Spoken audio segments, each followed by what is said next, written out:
And my mic was muted. Alright, now we are good. So many controls to flip and switch when we go live. Hi everyone! Happy Saturday! Happy Star Wars Celebration. How are you guys doing today?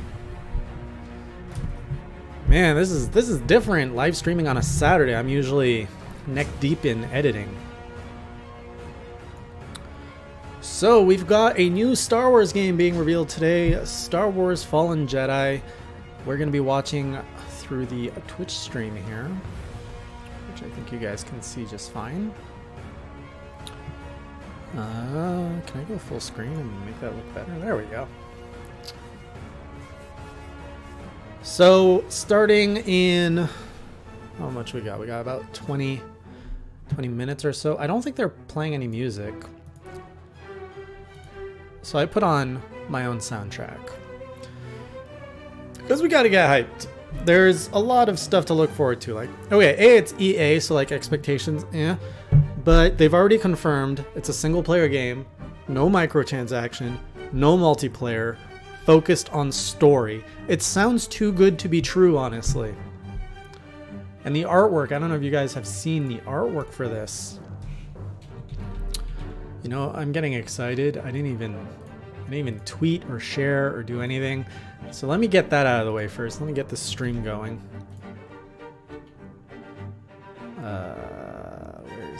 Where's the Twitters?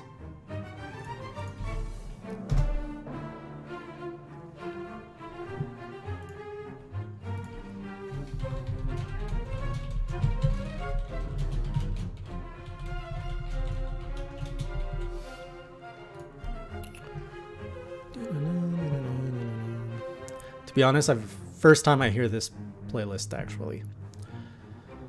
What am I looking for? Looking for the Star Wars picture. Star Wars picture. Where's that?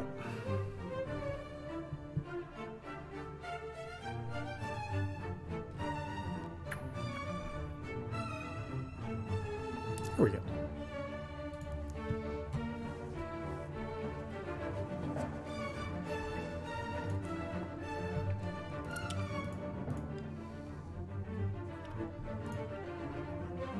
Okay, that's shared. Star Wars Jedi Fallen.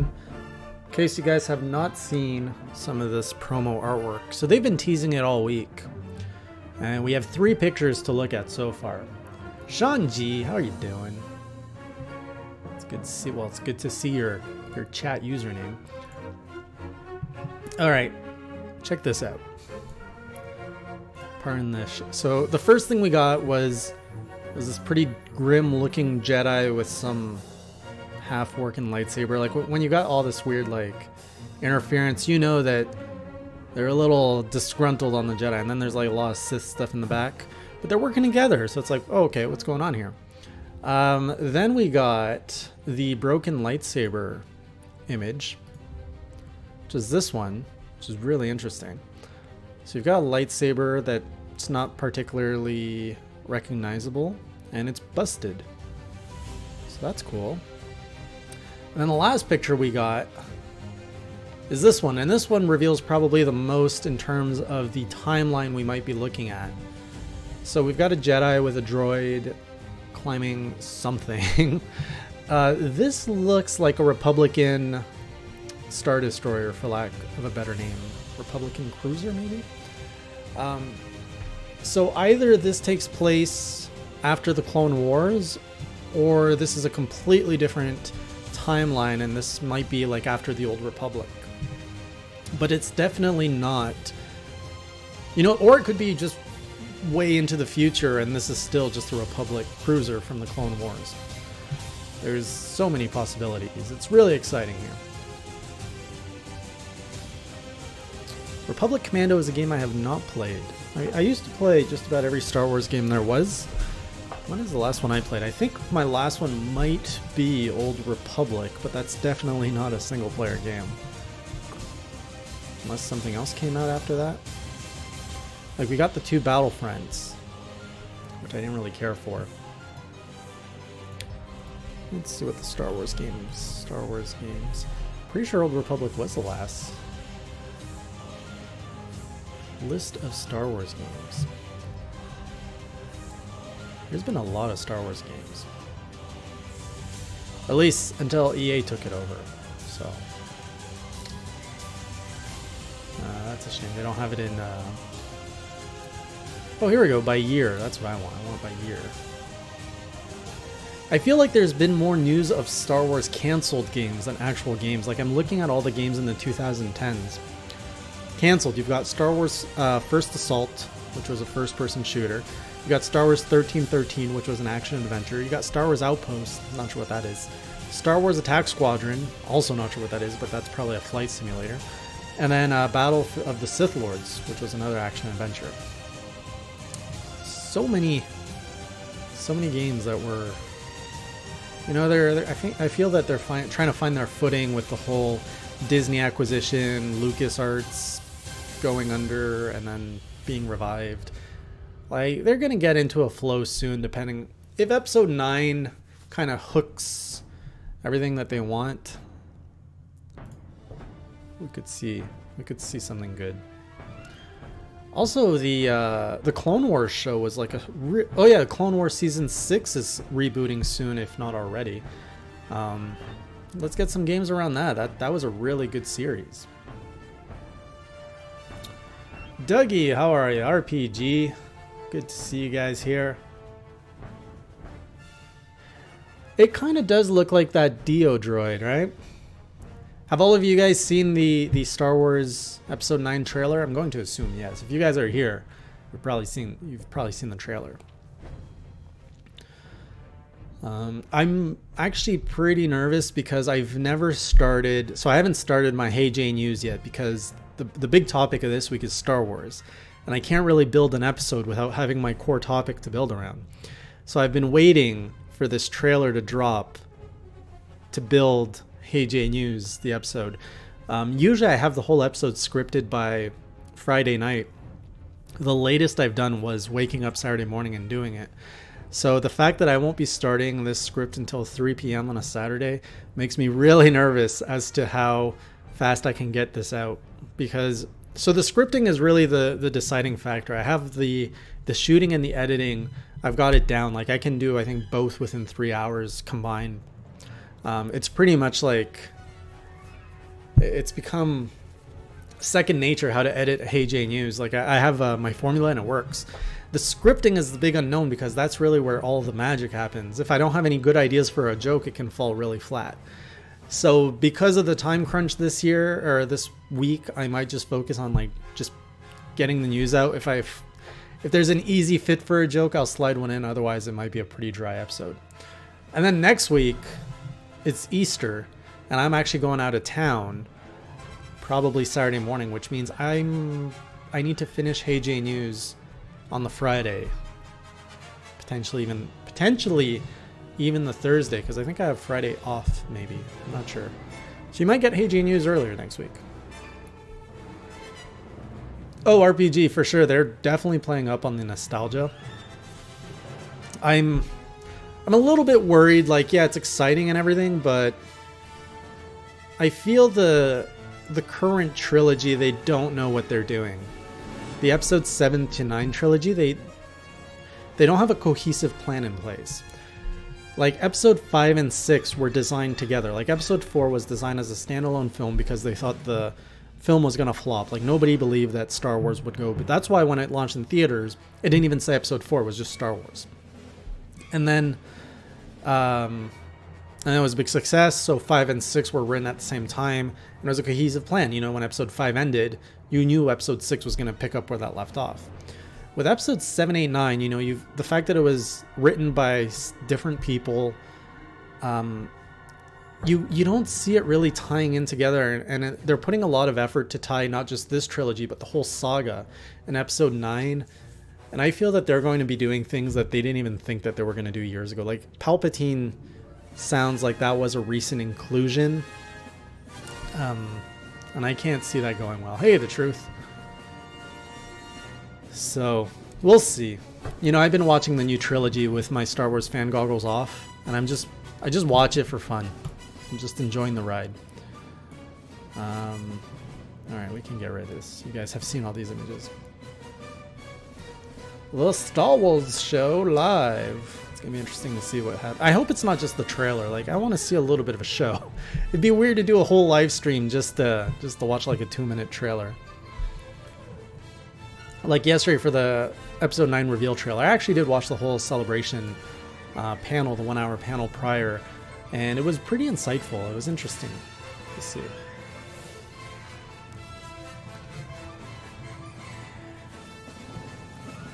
CRPG, I get you're on the side of the hating Rian Johnson, and if I put on my Star Wars critical eye, I can agree with everything that you're probably thinking of episode 8, but when I went in to see episode 8, I enjoyed it.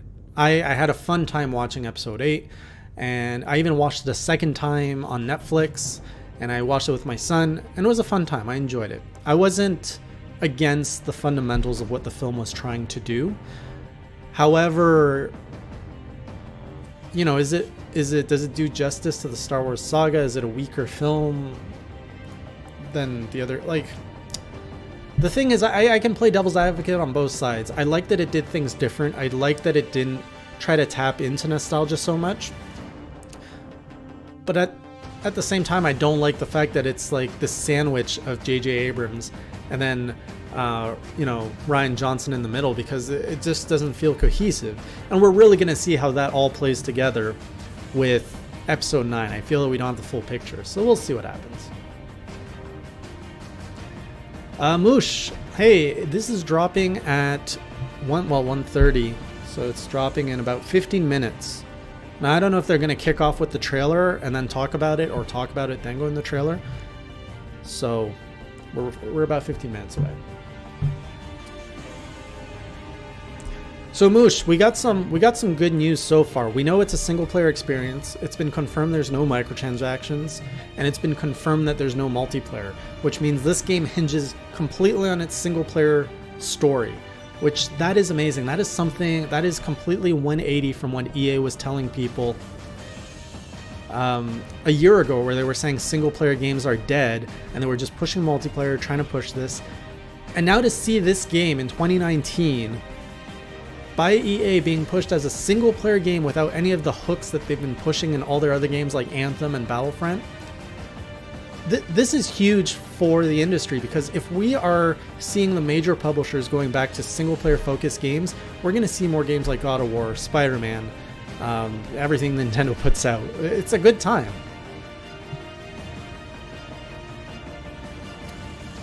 See, what I think people are going to hate with Episode 9 RPG, they alluded to basically a gay relationship between Finn and Poe during the panel before the trailer. I think we're going to see Finn and Poe kiss in Episode 9. And I don't think this, like, we as a society are quite accustomed to men kissing on the screen, and I feel that's going to be a big controversial point. I just see that happening, and I wasn't expecting that. And, you know, as a society, I feel when we see like a man and a woman kissing, it's just like, oh, okay, yeah, they're closing like a romantic loop, or that's the thing. But seeing two men kissing is still very taboo, and people are just gonna be like, oh, they're playing a social justice crowd and all that stuff. So that's what I expect is gonna happen with Episode 9. Oh God, Mass Effect Andromeda, that was bad too. It's not being made on the Frostbite engine? I did not hear that. If so, that's interesting, because I've heard that the Frostbite engine is very difficult to develop for. See, the truth, it really comes down to what you enjoy about Star Wars. I think every Star Wars film has something for someone. And the fact that you can have such a diverse lineup of films, that's great. That, like, if you are a fan of the original trilogy, just watch that. You have like a great trilogy to watch. If you like the prequels and you like the original trilogy, you can watch that. If you only like the prequels, some people only like the prequels. And now we have the sequel trilogy. Like, there's something for everyone, really. Hey Tim, thank you for the $9.99 donation. Not to be the negative person here, but I think EA is going to screw this one up so bad that everybody's going to want only multiplayer games for EA from now on. Wow, that's a very bold negative prediction. But at the same time, this is EA we're talking about. It's very hard to bet on them screwing up and not being right. But Apex Legends, a lot of goodwill there. They did a lot of good stuff. Maybe Anthem was the end of their negative cycle, and maybe this is where we start seeing EA pivot and change their strategy. If they can nail Apex, you know, they got Apex Legends, a great battle royale game, out right now. If this Star Wars game can live up to its potential, EA would be in a good, like, pivotal place, and we would see a whole new company emerge.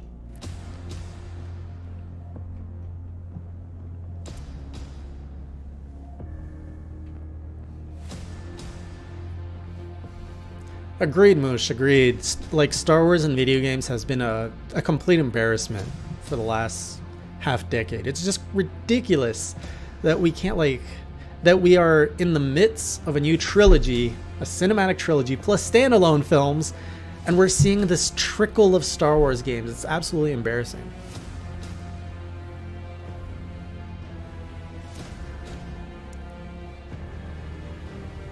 Agreed, Ethan, agreed. See the truth? I don't think we need a Yoda movie. I think if we had a Yoda movie, it would destroy what is so special about Yoda. The fact that we love Yoda is because he's so mysterious, and you don't see a lot of him. It's like, you know, it's like pepperoni on pizza. Pepperoni on pizza is good, but if someone just gave you a stick of pepperoni to eat, you'd be like, all right, this is too much pepperoni.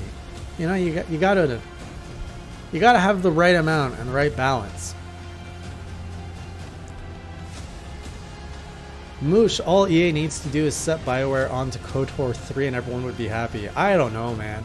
I think BioWare has lost a lot of goodwill. BioWare is not in a good place. Like, they've been through a lot. The team is burnt out. They've lost a lot of their veteran players. It's not what it used to be. Finn and Poe would still be less disturbing than that kiss with Rose. Really, man? Really? Are you one of the Rose haters? I thought she was alright. Titanfall 2 has a good single player, I hear. I have not played Titanfall, so not sure. Agreed, Tim. We could always use some more good single player games. I'm a single player game fan myself, so.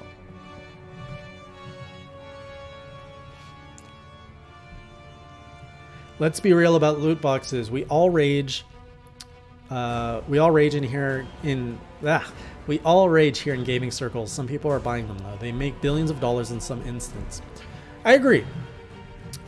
I agree that, you know, if you do not buy loot boxes is a huge negative. However, the fact that a lot of people buy them, there's clearly a way to do it. And I think the key for that is cosmetics. We have, you know, before loot boxes, you would see a finite number of cosmetic items in games that were unlockable through gameplay. And I think that was very reasonable. With the inclusion of loot boxes and more cosmetic items, like, let's be real, the amount of cosmetics is in the hundreds, and unlocking all of that through gameplay is not really something I think majority would do anymore. So if you have a good balance of natural unlock cosmetics, and when I'm saying cosmetics, I'm not talking about like unlocking Darth Vader in a game. That's not a cosmetic. That's a pretty critical feature. A cosmetic is like a purple lightsaber for Darth Vader, like something outside of the canon, or like the red mark on his helmet, like stuff like that. That's cosmetic, and you know, if you can buy that, I think that's the right balance. I'm guilty too of buying, you know, loot boxes. Only in a few times. I bought one, not a loot box. I bought a cosmetic item in Fortnite because I really wanted a samurai skin. Spent money there, and really I don't regret it too much. It was a little expensive. I wouldn't do it again necessarily. And then Hearthstone, I used to buy card packs. Again, not loot boxes though. And not really a cosmetic in that one either. Rogue One was a great movie. I enjoyed it. Solo was good too. I feel we don't talk enough about Solo because it's kind of in the shadow of Episode 8, which is so controversial. But Solo is a really fun movie as well. Like, if Solo would have released in like the 90s or even before this like sequel trilogy, I think that would have been Like, it would have done a lot better than what it did.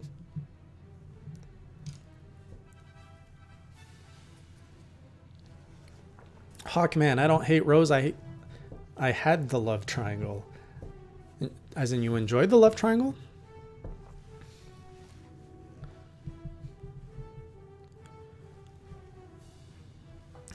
Oh yeah, BioWare are not the team they were in the KOTOR and Mass Effect 1 and 2 days. Yeah, BioWare needs a rebirth at this point. Like, BioWare needs to either come out on a whole new IP that isn't like an Anthem. Like, let them do a single player game. That's what they were known for. They just need to... They need to do something safe. That's what I think they need to do. Oh, you hated the love triangle. Okay, sorry. Kat, have you not seen Solo? I think it's on Netflix, so you can check it out there. What a fun weekend, though. We got an episode 9 trailer on a Friday. We're getting a new Star Wars game trailer on Saturday. And tomorrow, we got Game of Thrones. I don't know if you guys watch Game of Thrones, but I do.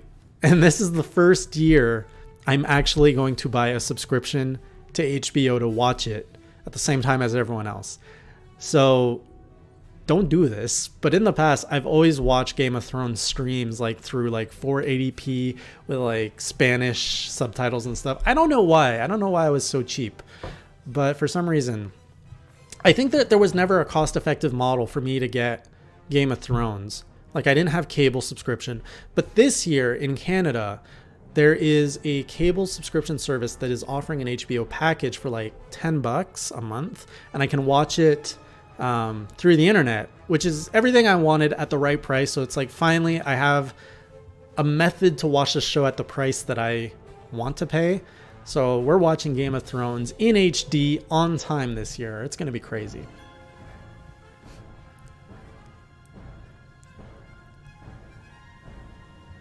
RPG, I've been a hardcore Star Wars fan since '82, seen every Star Wars in cinema since Empire Strikes Back, haven't seen Solo yet.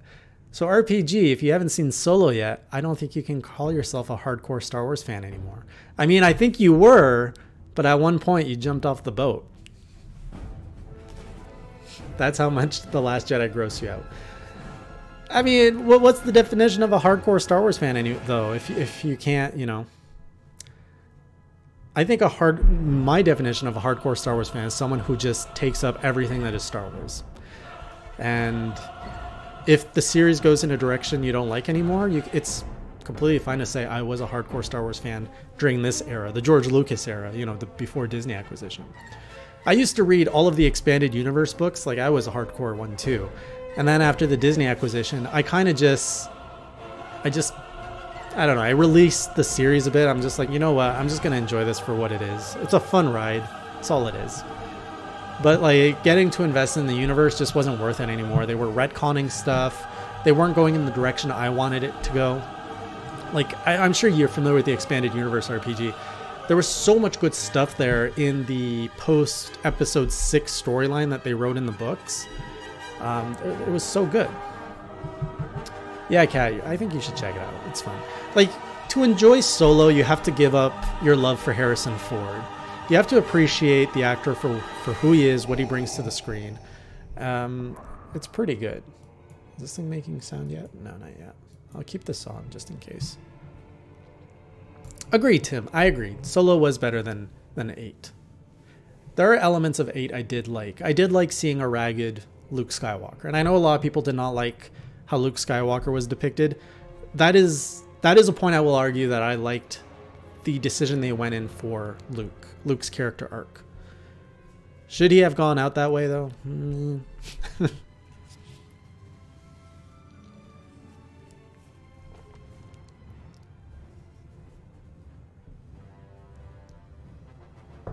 RPG, I think you're right.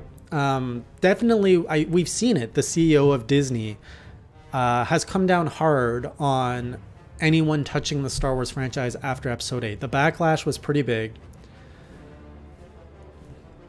And like they spent a lot of money to buy Lucasfilm, and they can't afford to to hurt their Star Wars IP like they did after Episode 8. Whether you like the film or not like it, like I'm saying, I'm more on the like side. But even I can recognize that they can't just say, well, you got to tough it, you got to like it, because it was a film that was way too divisive for an IP with that much value. I am watching the stream on Twitch through EA Star Wars. New trilogy is like Halo under 343 Studios.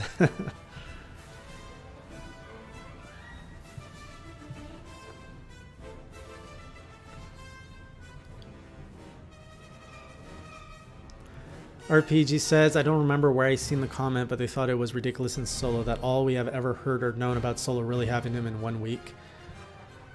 Yeah, I guess if you think about it that way. All of his defining traits happened all at once. But I mean, the same thing happened to Indiana Jones, like in it when we in The Last Crusade, and I feel nobody criticized The Last Crusade for doing that. Like you have Indy's scar, his hate for snakes, how he uses his whip. That all happened on like one journey on a train, and nobody seems to hate on that as much as they hate on Star Wars. The Star Wars YouTube channel is streaming. They might also have a Twitch too, which is where Jason is watching. Yes. Nintendo enthusiasts, what are you doing in here? I thought you guys are at a convention this weekend. Did you guys step out of the convention to watch this? Oh, we got something happening. Star Wars Celebration Chicago, how you doing? Oh man, why is the volume so low on this? We got one more better than that. Come on, Celebration, how you doing? I'll try to bump the volume up, but it's really low. Are you excited for Star Wars Jedi Fallen Order? They did this yesterday come too. On. Well, we don't know a lot about this game yet, but that all changes right here at Celebration. This is today. literally as loud as I can put the audio. They need to adjust their mics. We've got the team from Respawn Entertainment here. The very, very talented developers of Jedi Fallen Order. And we also have some special guests. We'll get there as well this hour. And we're all here, they're all here to spill the very first details about a game that I think I can safely say that everyone in this room is most excited about this year.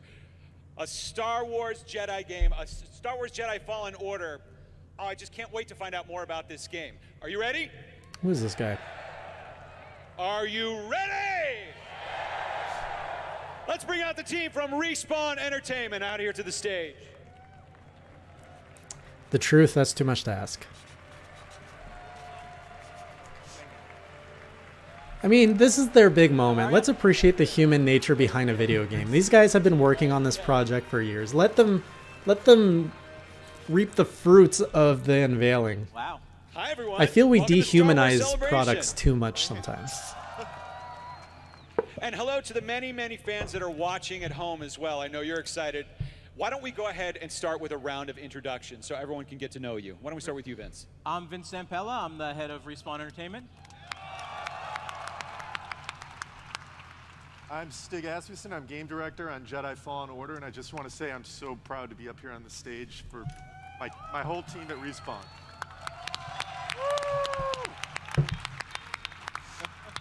I'm Aaron Contreras. I'm the narrative lead at the Respawn team on Jedi. Well, nobody likes the suits. The suits never know what they're doing. I'm Kasumi Shishiro. I'm a producer at Respawn. It's crazy to me that Respawn is doing both this and Apex. Director of franchise content and strategy in the Lucasfilm Story Group. Hey! This guy's job must be tough.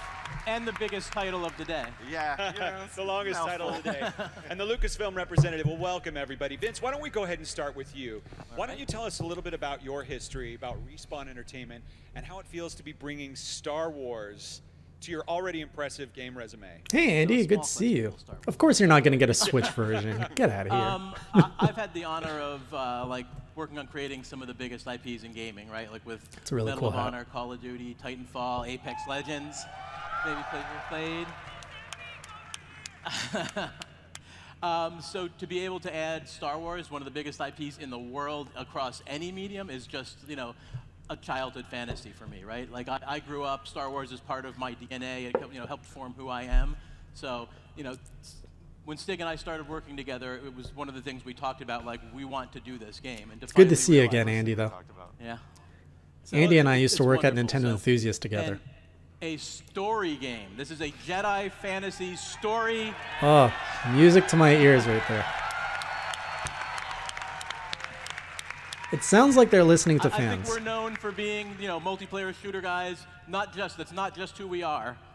This is a story game, no multiplayer, no microtransactions. It's about being a Jedi. Wow.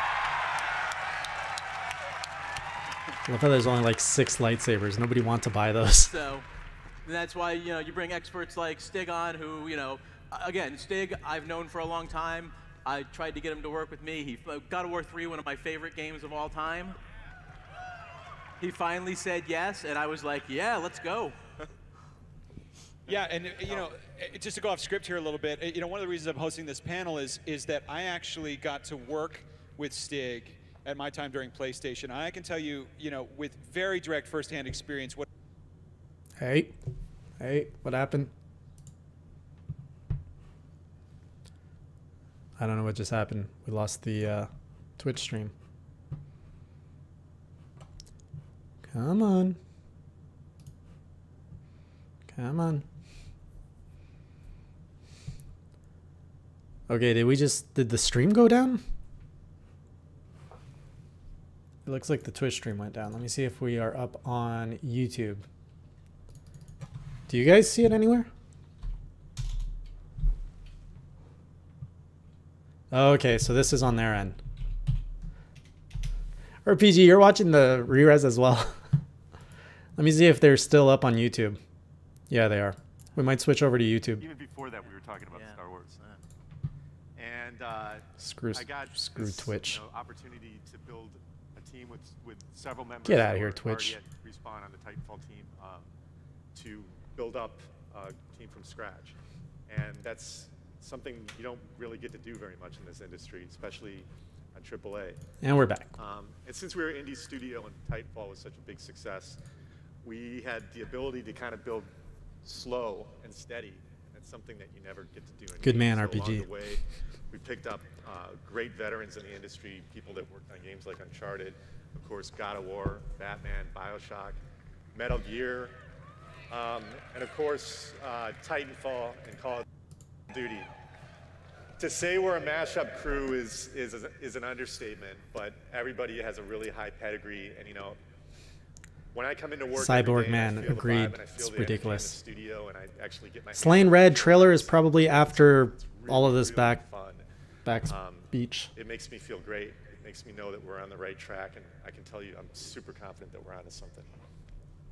That's great. And you If this of course, game that it goes is a crazy, story-driven game. I want to take it over to Steve from we're Story going to Group see at more of Lucasfilm. this. Tell us about the process of breaking a new story like this for a story game. Sure. I mean, the process in general of crafting any narrative, regardless of Star Wars or not, is a labor of love. It takes time, a lot of effort, a lot of people having all sorts of conversations from across Lucasfilm, Respawn, EA, Disney, everywhere, to craft something together when it comes to this specific story. And it's a labor of love, like I said, and we can't wait for people to learn more about what this is. And everybody They might, Dougie. is in here. They might. We all kind of get together and get to Oh, this what's point this? of making something incredible. We didn't see this And yet. It all starts, when Stig and team first came to our offices in San Francisco.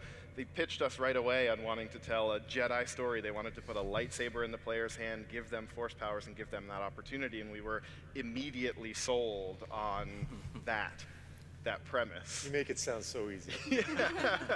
Always easy, but no, it's that premise, that simple idea is a place to start. But that process then of finding the specific Hey, Odell story, Berry. the individual narrative for this From game, Lille, that France. takes a lot longer. And that Bienvenue. takes a lot more collaboration, a lot more rounds of iteration. Yeah, it's been a challenging collaboration. Iteration is so important in game development. I know, guys, You wanna the execute audio ideas sounds low. rapidly and then, I can't make it play louder. the game to figure out what works and what doesn't. And the process of working on a licensed IP with an They're not external partner like outputting Lucasfilm can audio often very push high. a team towards getting stuck in documentation or create a culture of design. Yeah, we're on YouTube now, RPG. Yeah, we had to use different approach when creating existing things in the Star Wars universe and new Oh my God, concepts. please We third are person. I hate introducing a first lot of new person. planets Hate and it. new characters. So nailing down existing locations, for example, was something really important for both teams.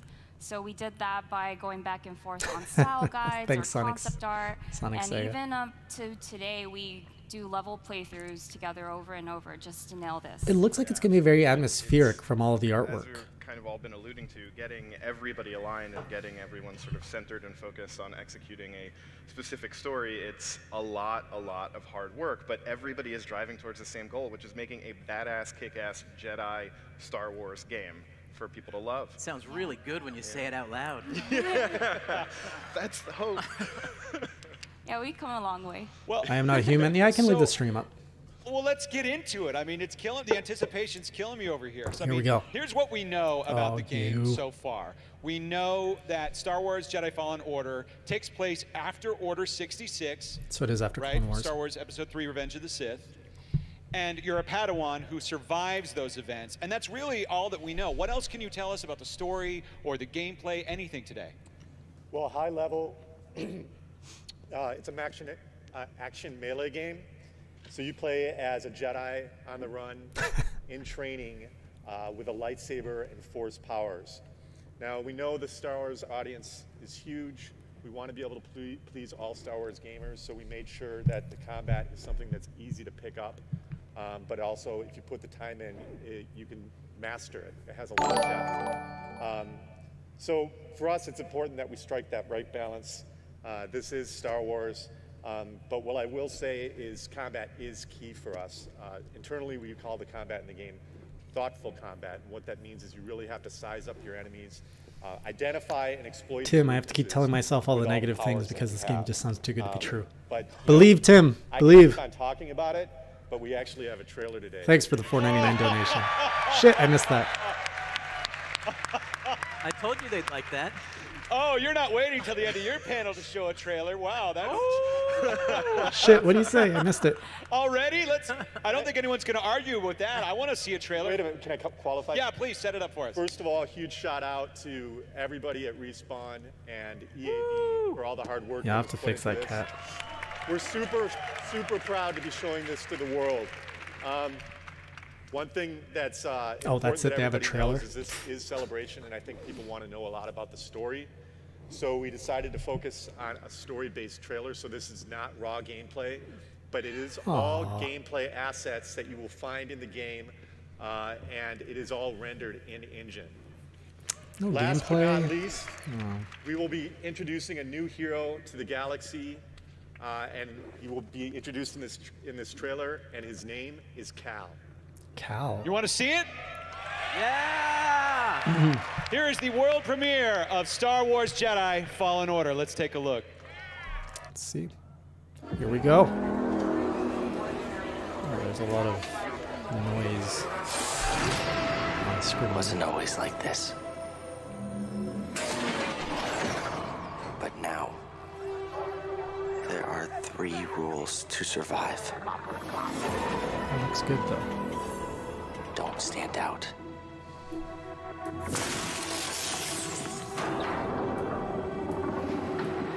Accept the past.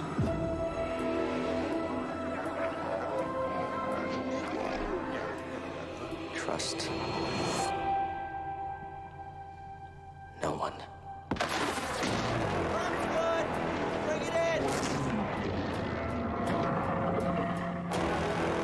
Galaxy's Oh, that's changed. good.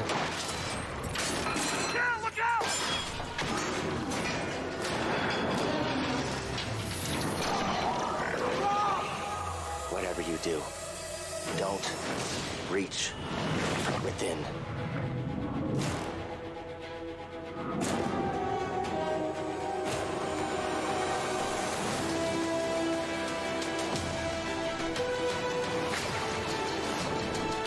Don't stand out. Accept the past. Execute Order 66.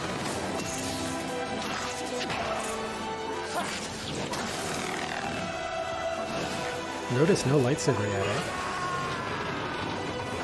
Trust no one.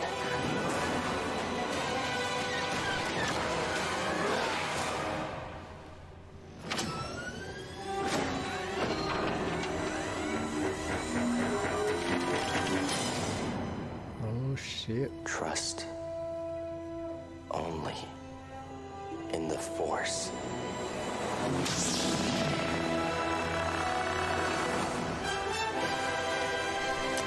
I mean, it looks great.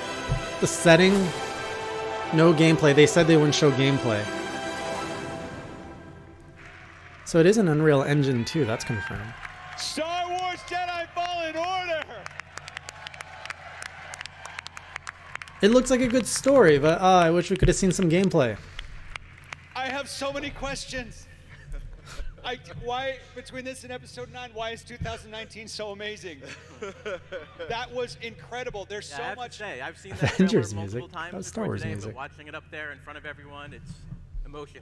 It's unbelievable. We'll probably see it at Wow, E3, some really gameplay. incredible. Yeah, we're spoiled at Nintendo, though. So let's just dive right in. Help us out with the story here. Tell us about the story, Aaron. Why don't we start with you? We'll probably learn more through the panel, though.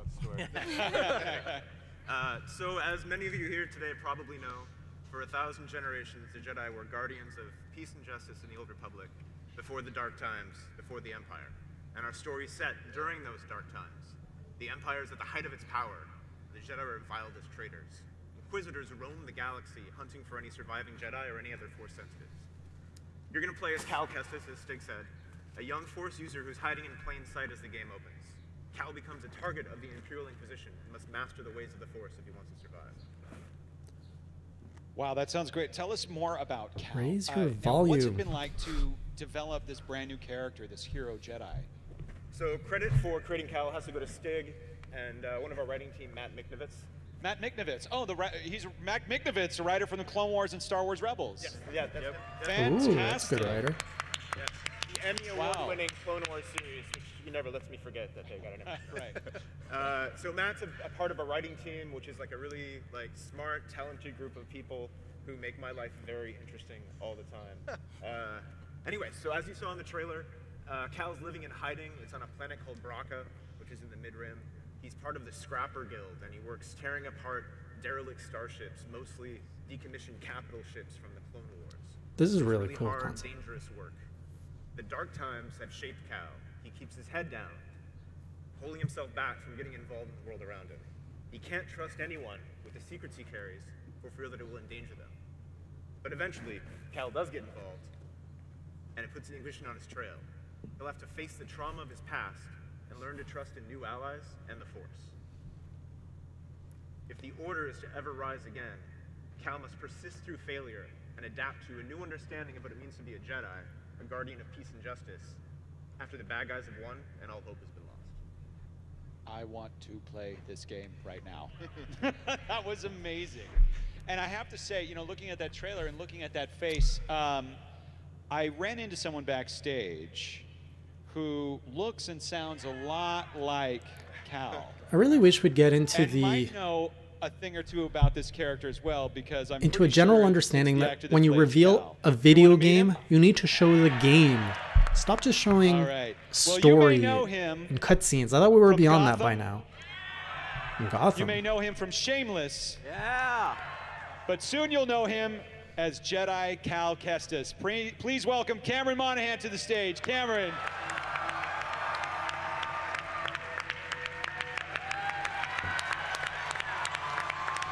Oh shit, it's the guy who plays the Joker, or Jerome, in Gotham. Hey, what's going on, Steve? Hi, Chicago. This is amazing. This is straight up one of my favorite cities in the world. I just see a This place psychopath has right a lot now. of personal significance for me, so I can't believe I get to show the trailer here of all places. This is amazing. Give it up for Chicago. Yeah. Just the city itself. Thank you. Give it up for yourself. Chicago, Star Wars, and Respawn. I think we're all on cloud Look, it's nine not hard here. to This is show great. a game How does it feel with to gameplay. be the next Jedi? Oh, it's no big deal. It's only every kid's freaking dream ever to be a Jedi. It's I mean, it's incredible. If I told my 10-year-old self who had the VHS box set of the original trilogy, and he watched like certain scenes over and over to the point that they were like fuzzy and worn out, the Darth Vader Return, the Jedi scenes, of course. Like even as himself, he sounds like the Joker. If I told that kid that he was gonna get to swing a lightsaber one day, I think that his brain just would have exploded and leaked out of his ears. It's still kind of leaking out of my ears a little bit right now, I'll be honest. It's really surreal. It's amazing. That's awesome. Well, Stig, what was it about Cameron that drew you to his performance or his audition for the role of Cal? Actually, that would be Aaron. We were doing our first few rounds of casting, and we ended up, I ended up missing one of the casting audition sessions, and it turns out that was the one that Cam was in. And I was instructed by our casting director to go up on the network because we had recorded all the sessions and catch up. And we had 2 folders on the network. One was review first, and one was other. Somehow Cam ended up in the other folder. What? Sorry. But, Somehow. And I looked at the review first. There was nothing there that was good point, Kat. I decided to continue the search. But Aaron's super thorough, and he combed through the other folder and brought Cam to my attention. I'm like, this is the guy that we've been talking about. This is the guy that we've been writing about for the last several years, really. And he brings this quality. How weird that Mark Hamill plays Luke, Jedi, becomes the Joker voice. This guy becomes the young Joker, and now is the next Jedi. Full circle. Thank you. That's really, really amazing. Aaron, Stig, you are now in the review first folder in my heart forever. Thank you. That's great. No, I mean, Cam, as Stig was saying, just embodies what we always envisioned in Cal, is this kind of, this Jedi who has this sort of quiet optimism, who can exist through the dark times and take back on the mantle of being a hero, and he's got this power to him, and just watching him in the PCAP sessions step into and really create and bring to life the character of Cal has been incredible. And Cameron, what is it about Cal Kestis that... All right, Sonic Sega, take care, have fun. Have a good day. But tell us a little bit about that character. Well, he immediately jumped off the page. He felt really distinct with what you guys had already built and created, but he was... this audio really has this sort of messes with me. To him. He's street smart and wary, and he's been through a lot, but at the same time, there's this sort of optimism to him. He's ultimately a very good-hearted person, even though he's experienced much of tragedy. And yeah, that was something that immediately spoke to me. Was the story felt very human and very relatable, and it was something that I wanted to relate to and tell as well. And I'm curious about the process of developing this character. To go back even further, Kasumi, what was the process like developing Cal? Was it a long process, iteration? Yeah, it was a really long process. We spent a lot of time and effort into creating Cal and bringing him to life. Just within the concept phase, we probably spent about a year. And we knew who Cal was from a story perspective, but we really wanted to emphasize that in his visual design and outfit and every little detail of him. So I want to give a shout out to some of our teammates, art team back at Respawn, Jordan Lamarwan, Chris Sutton, Hanno Hagedorn, and Lars Martinson. These guys were the core. All right, Truth. Have a good afternoon. See you later through Hey J News. From concept phase all the way to the I don't know how long this panel's going to go, but I'm going to keep it going for about another 10 minutes. If it doesn't look like they're going to be wrapping up at 3, I'm going to have to head out first video game, so I can work on today's video. Now you walk into so we'll stick around for another it's 10 not minutes. Just voiceover, you're also doing, of course, likeness capture, motion capture. Oh, here, got some footage of you, actually, some behind-the-scenes footage. Was it everything that you expected? Was it more? Man, that's crazy. Yeah, I mean, I think that I kind of came in with the perception of motion capture, which I think a lot of people do when you tell them a performance capture of like, oh, you're just gonna do a voiceover and then show up and walk around with in the suit with some balls on it or whatever, and that's yeah. And then it turns out it's actually much more in depth, and you're able to really pick up very subtle changes in emotion and movement and body and create a performance that's really nuanced. I wonder how long it takes to get in a suit like that. You know, if the performance is there. It's a really cool shirt. So being able to explore and only really be limited by imagination when you're in a digital space meant that we were kind of these kids playing in our big sandbox, and we got to do something that I think that we're all really proud of. I see too, and I watched this action footage here of you wielding a lightsaber. That's so cool. But it reminds me, Vince, of something you said. Just the sort of fluidity of your motion here reminds me of your gameplay comment about the importance of feel in Respawn games. After all, that's what we're doing. We're playing. Can you just talk a little bit about that? There's a guy's job that's just to hold a robot behind him. Right. It's the game has to feel good. We're making interactive. Imagine being that guy. The feel, the touch, the way things interact in the game is just so important. And you know, like Stig and I are synced up on that. And you know, if you yes, the release date did leak. It's coming out in November. I have a note of it. It's a here. natural fit to bring that feel from the first person into the third person now, where it's even more important. I have the exact date. That thoughtful combat, that melee, that has to connect and feel. November right, 15th is when the release date was leaked. It's just something that was really important.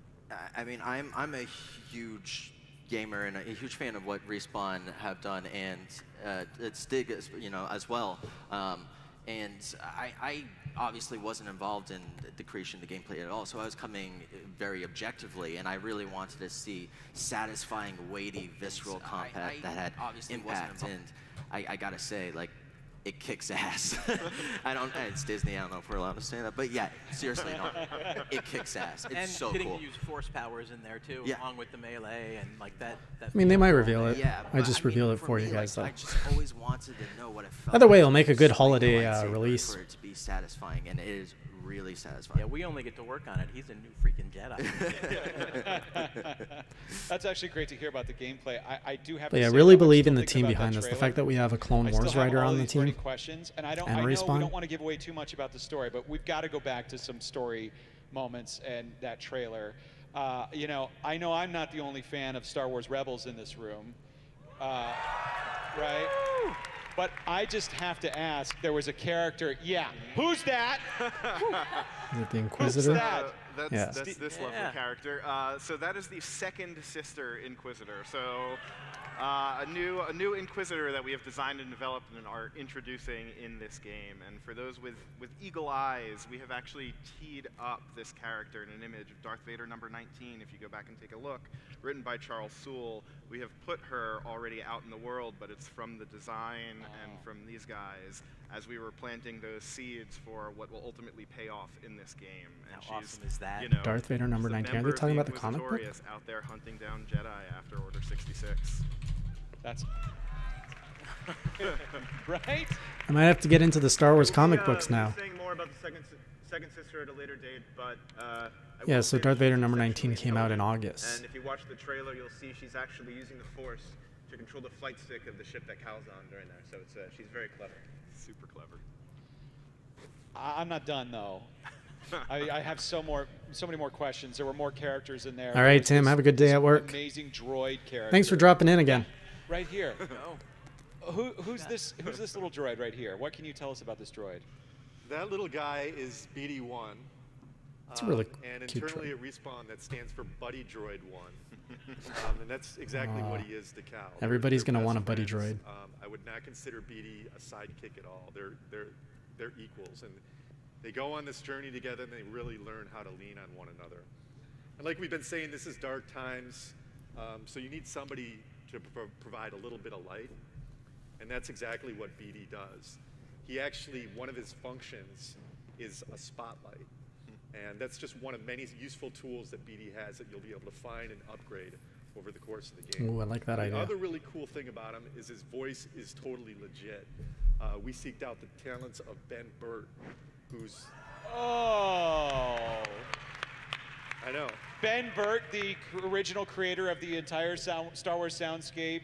Yeah. R2-D2, Chewbacca, TIE fighters, lightsabers, Darth Vader. That Ben Burt? Yeah, I think there was a couple people on the team who were kind of around the same time arrived on this great idea, and Ben was totally up for the challenge. And you know, the vocalization of BD is, you know, it's whimsical, yet it's also endearing, and it totally screams Star Wars. It does. It maybe literally screams Star Wars at times too. We'll have to find out.